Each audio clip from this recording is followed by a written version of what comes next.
of the p-value. And I know that a lot of people get utterly confused with that. What does this p-value actually mean? And my personal definition for this p-value malarkey is the p-value tells us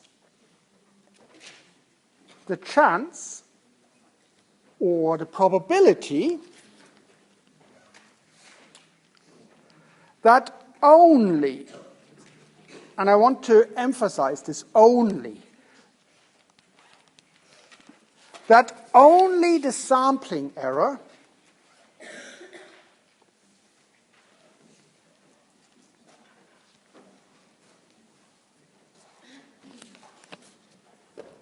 causes the difference that we observe.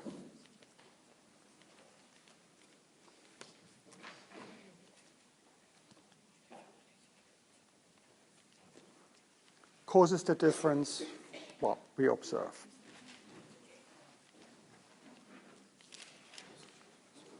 And I really want you to sort of keep this definition in mind.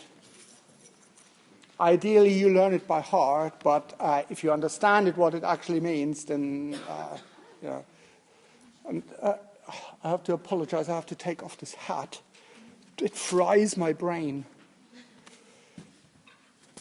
So, for example,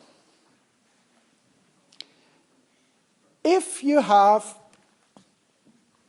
a p-value of, let's write that down, our p-value is 0.68. What does this actually mean? I take samples, so take two samples,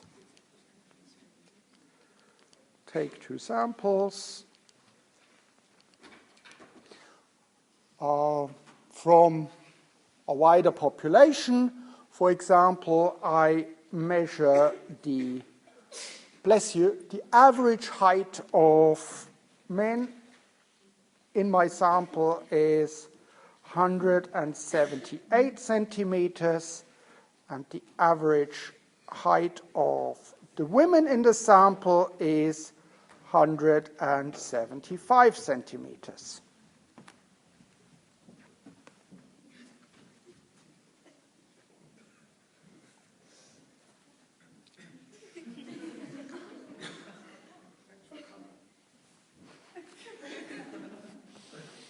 Okay, Merry Christmas. And what I want to know is this difference, bless you, is this difference of 3 centimeters just because of this sampling error, which I always will have, or is it caused by something else? And this p-value of, say, 0.68 gives me the answer to that. If I have a p-value of 0.68, what I do is I simply multiply it by 100, and this gives me 68%. And this 68% tells me, or I better write it in a different way,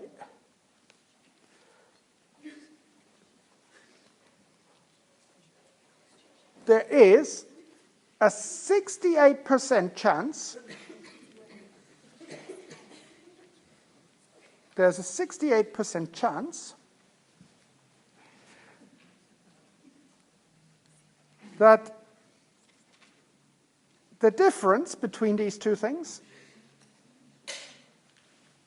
is only caused by the sampling error.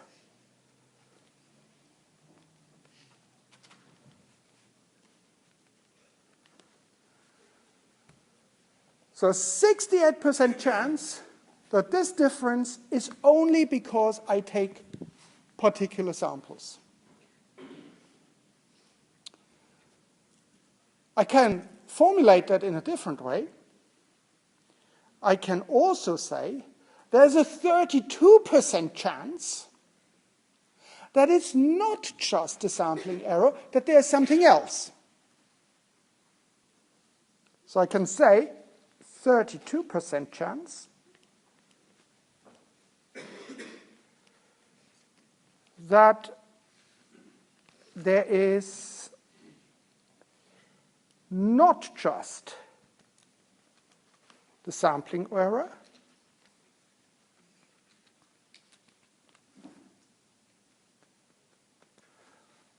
but there are other effects.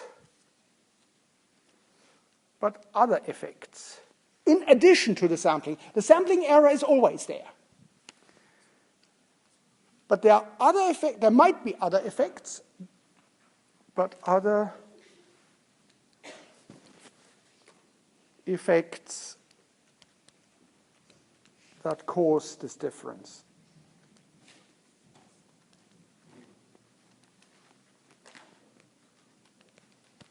What could that be in this case? Just simply gender dimorphism. Men are taller than women, perhaps.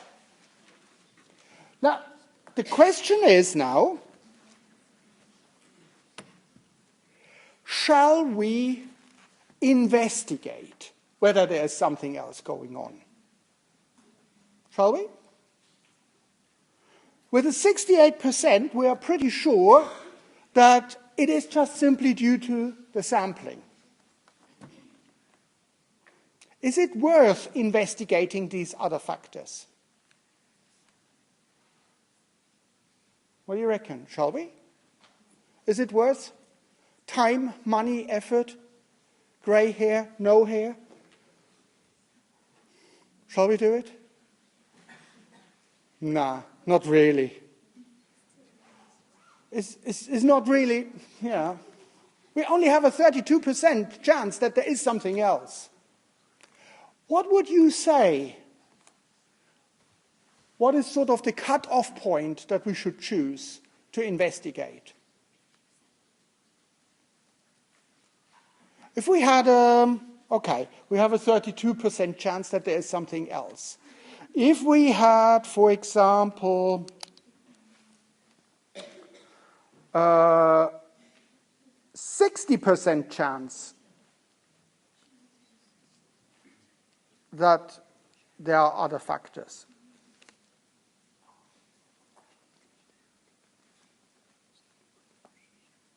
Is it worth it? No. 80%.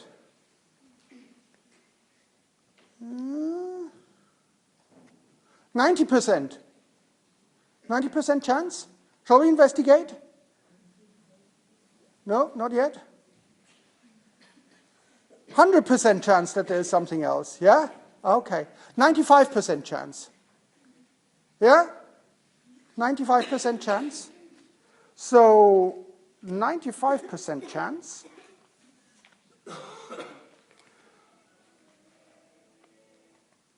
I hear music. That there are other factors. So you think 95% chance is reasonable, because we can be pretty sure that we will find something, hopefully. We can't be 100% sure, but, you know. Actually, what you just did was you determined your significance level.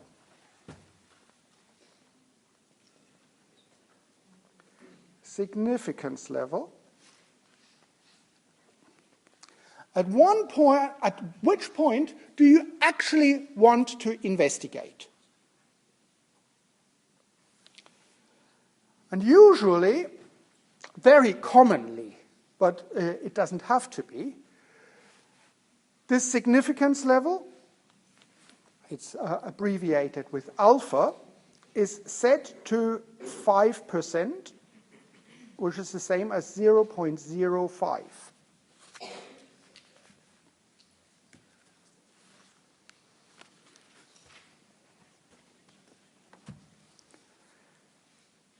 So this 5%,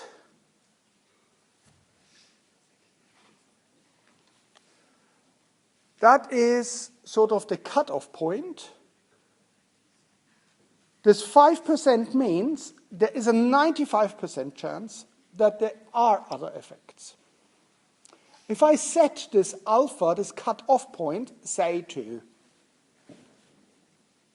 if alpha equals 10%,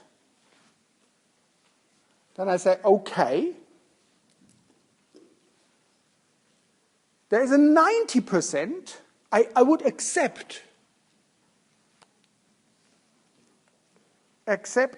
that there is a 90% chance we find something. And I can set this alpha to whatever I want. But the most common thing, the most common value is 5%. Only if there's 95% chance it is caused by other factors or higher, then I will investigate. The rest, if it is 32%, if it is 10% chance that I find it, I just simply say, don't bother. Life is too short. So, here's something for you. I told you that we do a little experiment. We test an antibiotic. So, we have, say, 3 plates with the antibiotic and 3 plates without the antibiotic. And I measure the colony count. I find there's no colony on here, there's 1 colony on here, and there's no colony on here. And without the antibiotic, I have 100 here, 200 here, 300 here. So very clearly, there's a difference, isn't there? I can actually calculate the means. So here, the mean would be 0 plus 1 plus 0 divided by 3 equals 0.33 colonies per plate. I can't have a third of a colony. What's the mean here?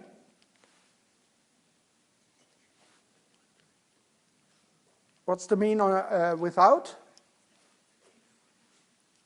100 plus 200 plus 300 gives me 600 divided by 3, 200.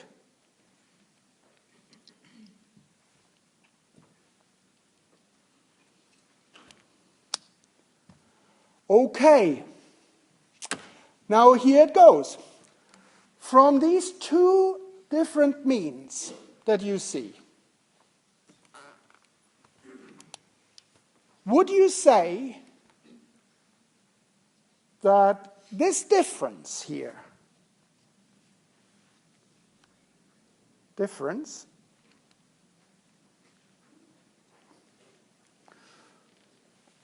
A, only caused by sampling error, or B, caused by sampling error and effect of antibiotic?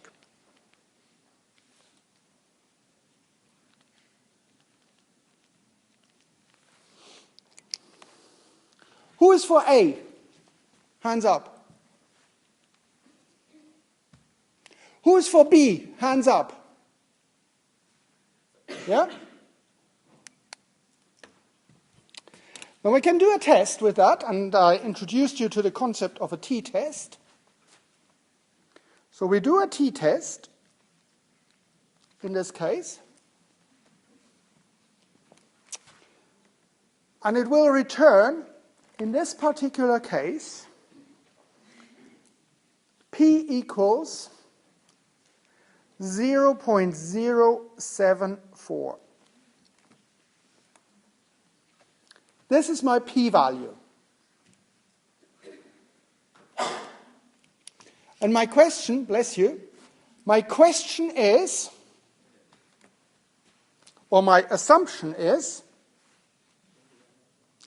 there is no difference between the samples. This is my first assumption. That is the null hypothesis. No difference between the two samples. So no difference between two samples other than caused by the sampling error.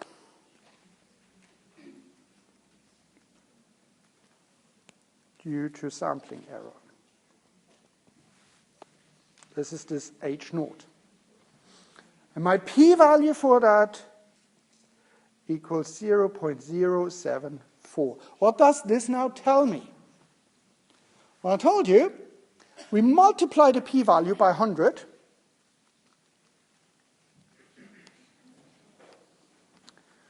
and this gives us, thank you, 7.4%.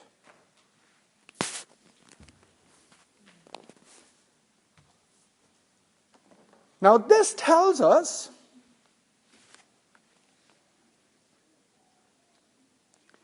there is a 7.4% chance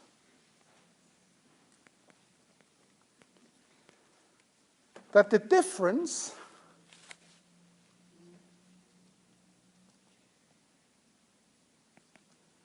is only caused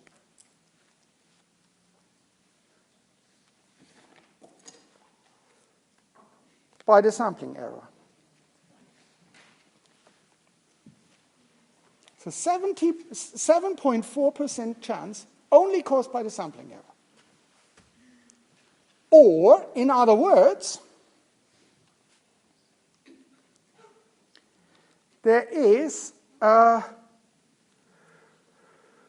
92.6% chance that it's caused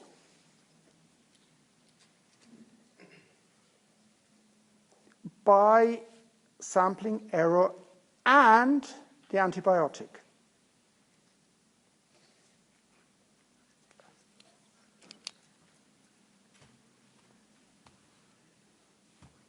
It's only a 92.6% chance.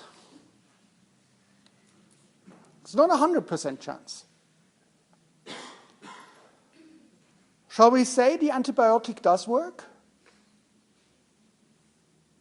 Remember, earlier we said only when it's 95% chance or higher, then we say, yeah, it does.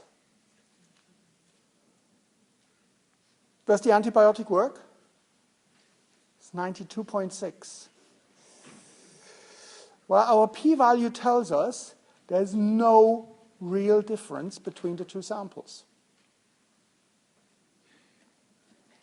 And the effect of the antibiotic, there might be an effect, but we don't really see it.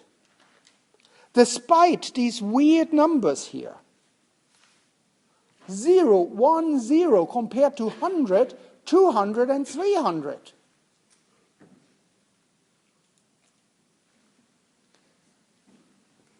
The p-value tells us no. What we see here, this difference, there is a likelihood that it's only caused by the sampling error. It's completely against what we usually would think about these things. But statistics makes it possible. And there is this famous saying, never trust a statistics that you haven't manipulated yourself. Okay, so our antibiotic doesn't do the job. Let's do another experiment. I simply don't buy it that this antibiotic doesn't do the job. So I repeat this experiment. But instead of 3 plates, I take 4 plates. Plus, plus, plus. And I measure 0, 1, 0, 1. Lol. Yeah? And I also do it without the antibiotic. I get 100, 200, 300, 200. Yeah? The mean here would be for with antibiotic, it's 2 divided by 4, that's 0.5. And here the mean is, what's that? 200. Thank you. Is 200. This is pretty close to what we had earlier, isn't it? Earlier we had 0.33 for the with and 200 for the without. So, question. Is this difference that we see, again, due only to the sampling error? Hands up. Is this difference that we see due to the sampling error and the effect of the antibiotic? Hands up. Remember, you got stung the last time. Okay, if I do the t-test, exactly the same t-test, I find a p-value, in this case, of 0.0016.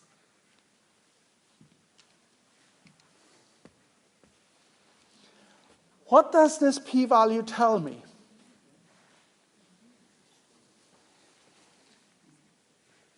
Now, I multiply this p-value by 100.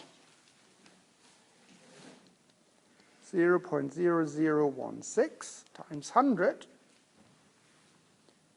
gives me 1.6%.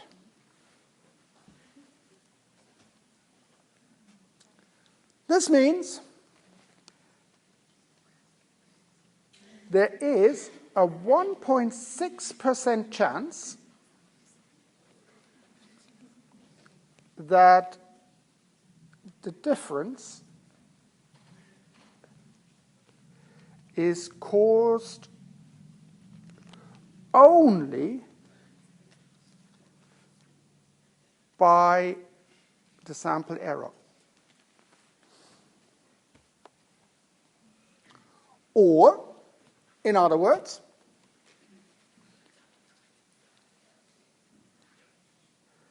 there is a 100 minus 1.6% chance. That is 98.4% chance that the difference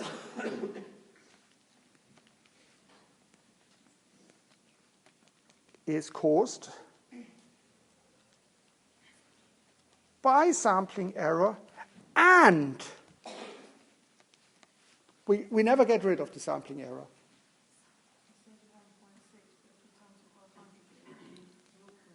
Is it 0.16? Oh, thank you. 0.16. Thank you very much. Yeah, it's It's too many mince pies. Ho, ho, ho. 100, let's change that. Thank you very much. And that is 99.74. Is that better? 84. 84.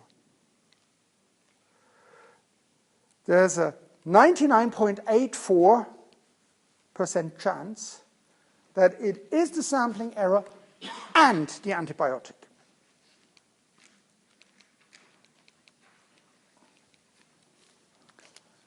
Shall I buy this antibiotic? Does it work?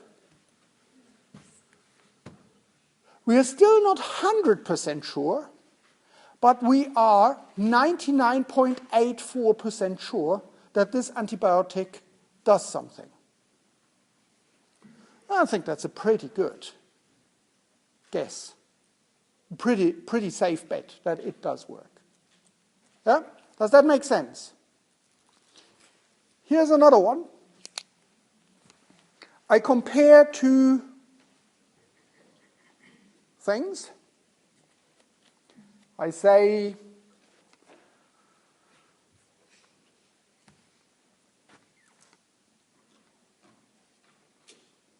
I need to come up with an example that is not controversial.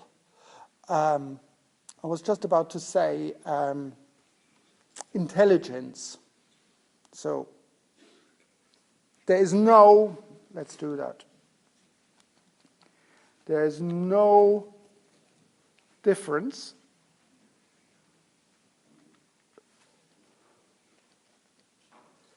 between the IQ of men and women. Yeah? That is my null hypothesis. The null hypothesis has always the no in it. Yeah? So null, no. Now, I do a test with that. And, for example, my p-value is smaller than 0.0001. What does that tell you? I multiply that by 100, and this time I have to be careful. Can somebody do that for me, please? Equals 0.01%. Is that right? Yeah? So it is smaller even than 0.01%.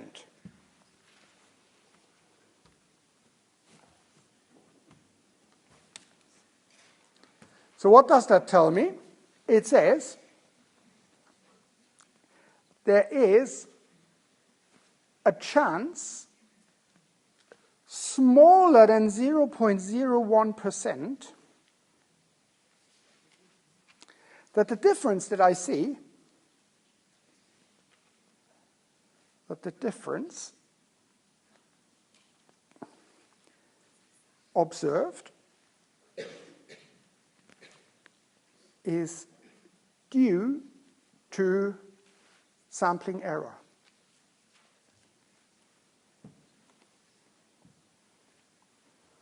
Yeah?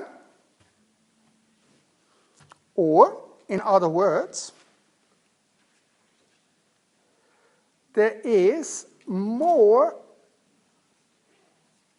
than 100 minus 0.01% chance, and that is 99.99. Is that right? Yeah? So 99.99% chance that the difference is due to sample error and the difference in the gender. And gender.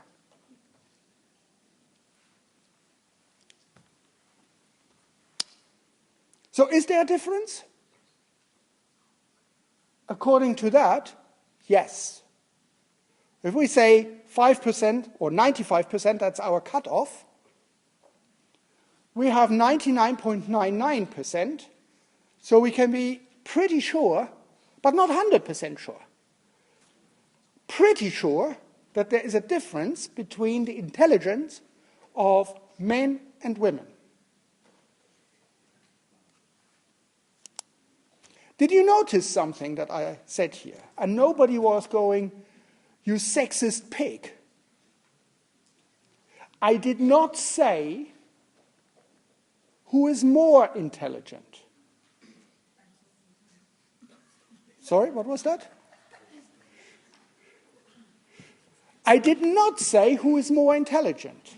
I said there is a difference.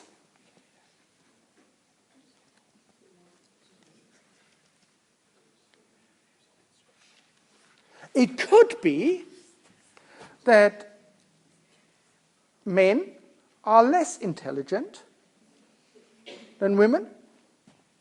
It could be that women are less intelligent than men. I have sort of both options.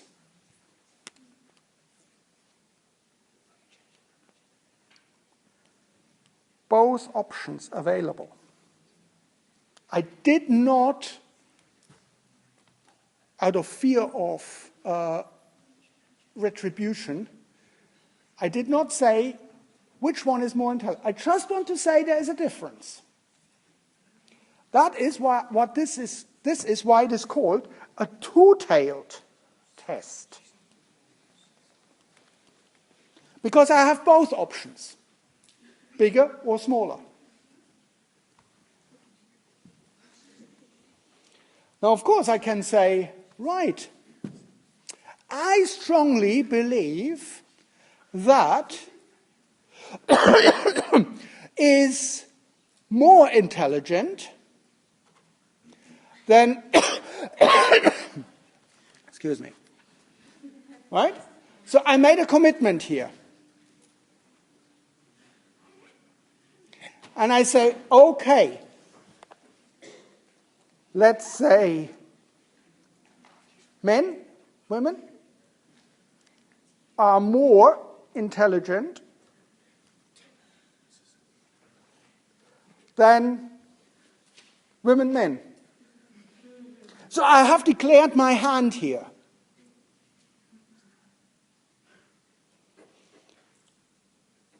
Therefore, I would use, in this case, to test that, something that is called a one-tailed test. Because I have only one option. I say one is bigger than the other. Yeah? That is what this tailed means.